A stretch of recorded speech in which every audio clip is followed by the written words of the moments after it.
Hey, Chris. Hey, man, I hadn't made a video in a long time, and so I wrote that poem, and what I was trying to get across in my text is sometimes I kind of wanted you to see something else too. That this stuff hits me. It just hits me, man. I mean, it's not like I'm sitting here um, throwing around ideas and trying to come up with something, but this one. Um, I mean, the idea to write the poem just hits me, and my slant on it or whatever. But this one actually based on a real story. It's a real story. I'm gonna Google it. Could probably Google it now. It's very popular, but and find out who the person is and who I'm gonna validate it and I'm gonna footnote it in the poem. And there was another story I'm gonna write a poem about probably the rock star or not rock star. I believe you would call him. He's a pop singer. His name's Drake. I've heard of him, but I don't really know much about him. But he's very popular, mega popular. I mean, superstar popular. He's big. This 11-year-old girl was struggling with heart issues, and it got to the point where she needed a transplant. And so she was 1 week away from her birthday. And the medical staff at the hospital she was at, they were so impressed with her vibrance. She was so happy, and she would dance to Drake. She danced to Drake's songs, and so they made a video of her doing that, and it went viral. And in that video, at one just little small part of it, she says, "I wish Drake would come visit me on my birthday." Don't have to tell you the rest of the story, I guess. Gets me a little emotional.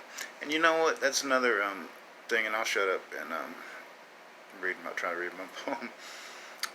One of the things that lets me know that I've become such a different person and that I'm so much more healthier emotionally and mentally is that I'm very sentimental, and when I see a story like that, when this guy Drake walks into the hospital room, and her mother's there. There's people around, obviously the media, and she sees him. Oh boy, she freaks out. Oh, and let me add, a week after his visit, she got her heart, and they showed video of her. Now I can't tell you how long ago this happened, but I don't think it was that long ago. She's jumping rope and dancing, and she looks real good. So, anyway, those kind of things inspire me, and actually that also tells me that I've become someone that I wasn't years ago, and that I was for 4 years. That person's really gone. Okay, let's see. I read it already one time out loud. I was considering. I want to make videos. The TV's on a channel that's flickering on and off. That's the reason the light's going on. I want. I want to make. Maybe it'll be less dramatic if I put it on a. Sorry about this. Okay. I want to start making videos. The actual animation and you know what I'm talking about. Make the actual video, and I'm gonna try to do some of my poems as videos. If you would go to the poem link I sent you for I'm trying to remember what poem I shared with you. Oh, no, not that one. I'm sorry. I'm high. Got a little joint from a guy at work, but if you go to that link and go to my page at that poetry site, you can somewhere on that page you can link to my other poems, and you'll see that I've been putting pictures on them, trying to, I guess, set the mood for the story, and it helps a lot, man, because one of them that it was kind of weird how this happened. The one that is In Your Dreams. Uh, you have to check out In Your Dreams. I changed it. It used to say, I'm not going to say the whole thing, but the verse, it would say, see, I keep having these fantasies that I can come to people in their dreams, which really doesn't mean that much to me. I'm always someone they don't want to see. I changed that to see. I said, see.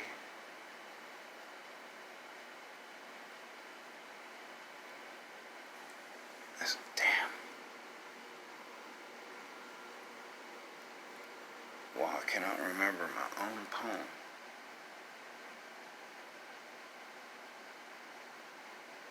Oh, it says, I think. See, I can come to people in their dreams. Um, Something about this is, it's not a fantasy, which really doesn't. So that doesn't mean that much to me. I'm someone they really don't want to see. Oh my goodness. And the end of it is even worse. It's real short. It's like let's see, 4 stanzas, I think. 16 individual lines, verses, whatever you want to call them. Okay. I'm going to call this one Medical Bills Insane. Alright. First owner had to sell it. His wife had cancer. Medical bills insane. His wife had cancer. He loved his white Mustang. His wife's in remission. He'd never see it again. I said his wife is in remission. Second owner had to sell it. His wife had cancer. Medical bills insane. I said his wife had cancer. Third owner is the first owner.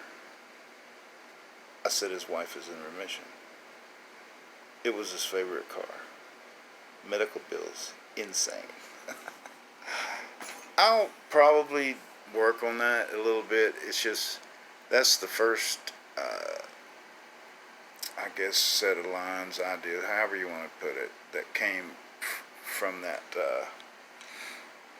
news story. So, and there have been times when I've written something and even months later went back and redid in some cases quite a bit of it, but the general concept I keep. And most of my poems are not based on true stories. They're based on things that just come to me in my head. So, but I hope you would check them out. I don't mean to be pushing it on you, but I have a little bit of a ham in me, I've discovered, and I enjoy it when I make people laugh. Check this out this morning. This is the first time in a very long time, maybe ever, that I got a laugh this big out of so many people, in which, I said something that I didn't think was that funny. I knew it was humorous, and it just came out of me spontaneously, but here's the story. There's a donut shop across from the VA. A lot of us guys go over there and get donuts, and there's this chick that works in there, and she just started working in there about a week ago. She doesn't wear a bra, and just about every time you go in there, you can see her nipples through her shirt real easy. I mean, like one of the guys says, man, he said he wanted to say something to her, but he didn't want to go to jail. So anyway, we were talking. Guys were like throwing out little lines about her, and I'm trying to think of how exactly it went. I said they were talking about what they might say to her, because this guy thought he should say something to her.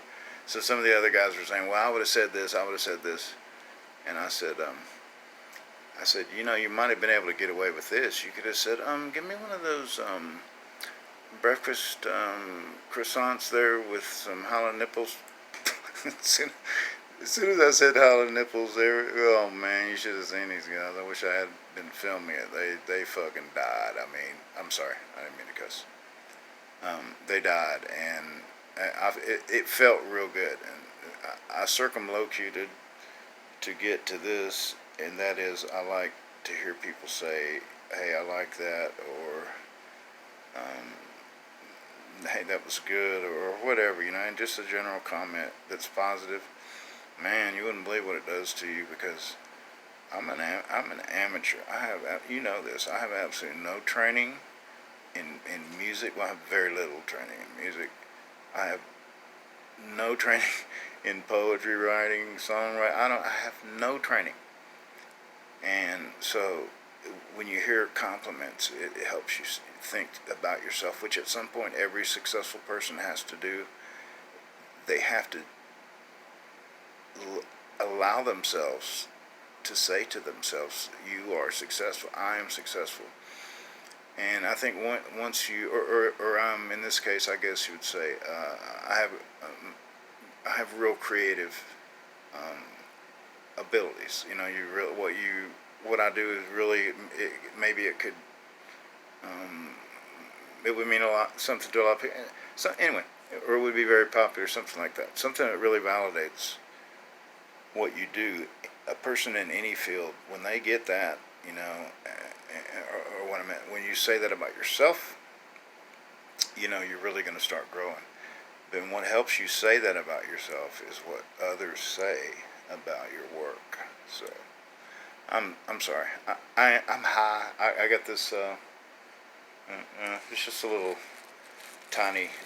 It's not that big. It's kind of like you would call a nickel bag, but I had not been smoking for quite a while, and it got me pretty. It's just regular what you get off the street. But anyway, I'm kind of hungry, and this video's getting long, so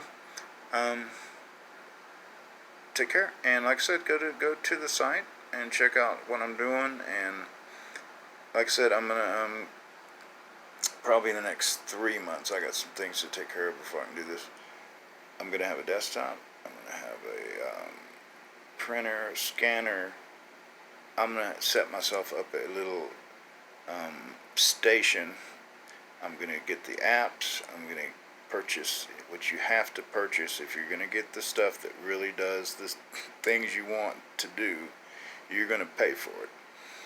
And you can get apps that allow you to play music, for example, or you can do these other things like, if I were telling you these people about this poem, and I said, it's based on a real news story, I could just go to the news story like a regular TV program does, a regular news story does, reporting something. We'll go to the video, and I'd be able to do that. What I also want to do is something like the video I shared with you last night, the Queensryche silent lucidity with the astral projection and apparent, death, whatever. A lot of interpretation in that one, but I'd love to be able to do that kind of stuff, or to see if I can. I think I can. I can't do this. I love this. This thing would kill you when you're high. You look at it, God, it's so full of. Anyway, I can't do stuff like that. I can't sculpt. I can't paint. Obviously, I can't play guitar because they're sitting over there not being played. There's a lot of things I can't do, but it feels so good to think that there's one thing I can do, that I actually do have a talent, and I wish I could sing too. Okay, let you guys go. All right, take it easy, man.